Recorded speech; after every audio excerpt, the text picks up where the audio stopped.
straddle pot. I'm first to act and I raise it to 35 with ace king offsuit, and I get 4 callers, the hijack, small blind, big blind, and straddler. We go heavily multi-way to a flop of 9-6-4 rainbow. The 3 players before me check, and in a 5-way spot, kind of just relegated to playing this hand straight up, particularly without any backdoors. I check, and the hijack checks as well. Turn comes a 6 of diamonds, checks to the straddler who fires 55, and that puts it into this one. In this next one, under the gun and cut off limp, I raise it to 30 from the button with ace king again, this time suited in hearts, and I get calls from the big blind, under the gun, and cut off. 4 ways to a flop of 9-9-5 rainbow. The 3 players check to me, and I opt to check it back. Turn comes an ace of spades, and it checks to me once more, and this time I fire a small $40 bet, looking to eke out some value.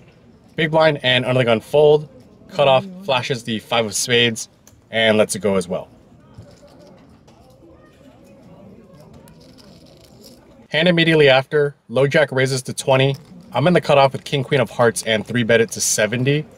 Button, who is both a dealer and a tight player, cold calls, and it gets to the big blind who jams for about $500 effective. The initial raiser in the low jack folds, and it gets to me, and although I have a gambling hand, I do ask for a count as I mull it over. After some deliberation and factoring in that the dealer / tight player called on the button, I decide to let it go. Button doesn't think too long and makes the call. Big blind tables his hand before the run out, which is pocket 8s. And the board comes ace 9 3, 3, king. Button tables ace king offsuit to take it down.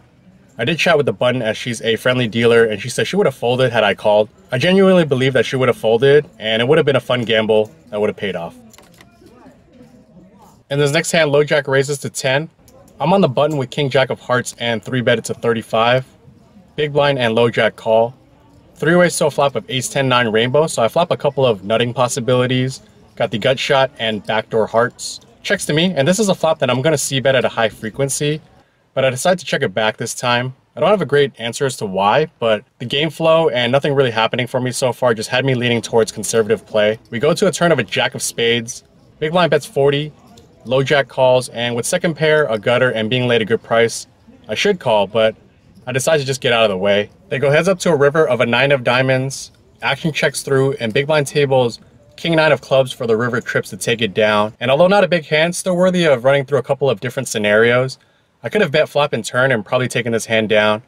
I also could have checked flop, call turn, and end up getting river to lose this one. Again, minor hand in terms of dollar amount, but reviewing these spots can be helpful towards yielding improved decision making in future scenarios.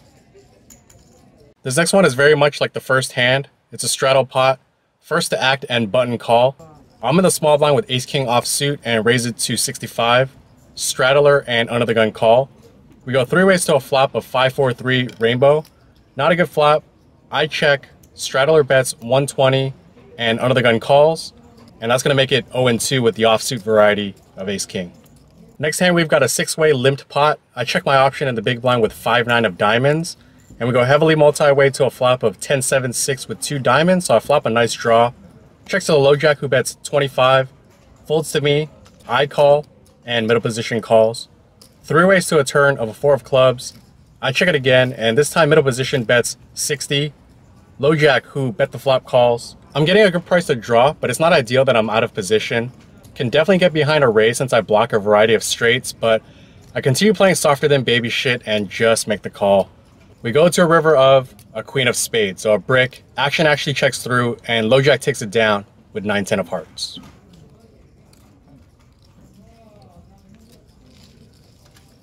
Next hand, low jack raises to 20. Hijack calls. I've got 9-10 of diamonds in the cutoff and put in the squeeze to 105. Only the low jack calls. We go heads up to a flop of 7-6-4 rainbow, so I flop a gutter to the nuts. When he checks, it's not the best board for my perceived theoretical range, so I just check it back.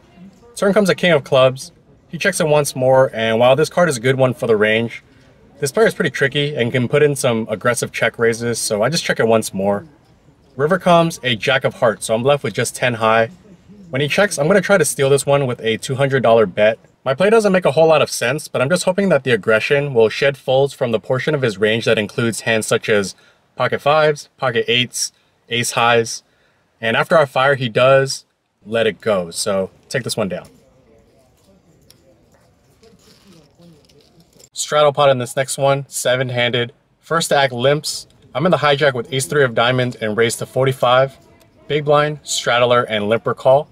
4-ways to a flop of 4-4-3 with 2 suits. Checks to me. I fire 100 to clear up some equity. Big blind calls, and the other 2 players fold. Turn comes a 7 of spades, so mostly a brick. When he checks, I'm in a weird spot. Not sure if I want to bet to deny / get value from hands such as flush draws, or bet and turn my hand into a bluff to get him off a bigger pair. A bit unsure, I decide to check. River comes a 4 of hearts. He checks, and I decide to just showdown. He tables Jack 10 of clubs for the bricked draw, and I take this one down. Next one, 7-handed again. Under the gun raises to 50. I'm next to act with pocket 9s, and under the gun is playing pretty shallow with around 350 back. So not really the best for implied odds, but it's the first time seeing a pocket pair worth playing, so I call. We go heads up to a flop of queen 6-6 rainbow. She fires 50. I decide to peel and toss in a $100 chip to signify a call. We go to a turn of a queen of hearts. She doesn't stop firing for 40 with 250 back. So I'm pretty befuddled in terms of what she can have. Obviously a queen is possible and I'm dead. So are aces and kings, and all I beat is ace king. I consider a jam as a bluff, but just not sure how often it's going to work against this player type if she's holding hands such as aces or kings. So I decide to just let this one go in this very strange hand. A couple more to run through. Under the gun raises to 20. I'm next to act and 3-bet it to 65 with ace-10 offsuit. Small blind cold calls and under the gun calls as well. We go 3-ways to a flop of queen 7 deuce rainbow. Checks to me, and it's a dry board, so I down c-bet 70. Small blind calls, under the gun folds.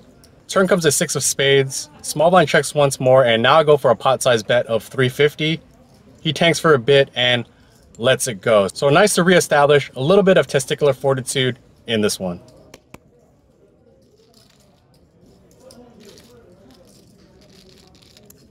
Last one to run through. I get adventurous from under the gun with deuce 3 of diamonds and raise to 20.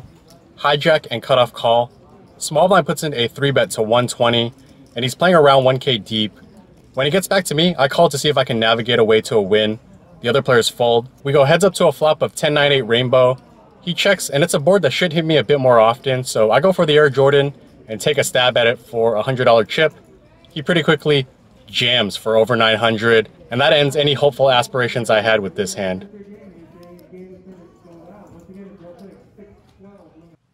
All right, that's going to do it for this one. Bit of a strange session. Got in the game for $1,300, out for $970, so book a loss of $330 over 4.5 hours of play. It's roughly 2:30 in the morning right now. And it is the first day of Chinese New Year. Perhaps it wasn't the best idea to mess around with betting instruments on this day. Anyone else who did the same thing, shame on you.